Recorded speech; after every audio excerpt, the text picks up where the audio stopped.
आज बोलला मला अजय तू आज नवीन ट्रायपॉड आणला ना तर मी आज पहिला व्हिडिओ काढतो दे मला.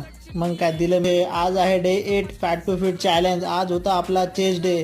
तर अपर चेस्टसाठी अपर बार्बल प्रेस नुसता धिंगाणा ना भाऊ. दुसरं वेरिएशन घेतलं अपरने इन्क्लाइन डंबल प्रेस. छातीचा नुसता धुवा धुवा झाला राहा आज तर. आणि आज मग फ्लॅट बार्बल प्रेसवरती घेतल्या आपणने 80 किलो वजन. बॉडी बोलली मला अरे अरे अरे बस बस जेवढी तोडते तेवढं तर तू डेली प्रोटीन पण नाही घेत. केबल क्रॉस वर्कआउट करून आज चेस्टचा वर्कआउट पूर्ण संपवून टाकला. आली आता शोल्डरची बारी. शोल्डर प्रेस मारून बॉडी बोलली आज तर तू प्री पण नाही घेतला किती वर्कआउट करशील बस बस बस. ट्रायसेप ओव्हरवेट तर बाकीच होतं त्याचं पण घेतले ना राव 3-3 सेट. वर्कआउट संपला. आपल्या नवीन जॉईन झालेल्या मित्रांना केलं टाटा. आपले ट्रेनर विकास भाई त्यांना पण केलं आपण हे टाटा. जिम वरून निघलो की अंड्यावाल्याजवळ पोहोचलो. दे बाबा एक बारचेच अंडे. बॉडी बनवायची तर अंडे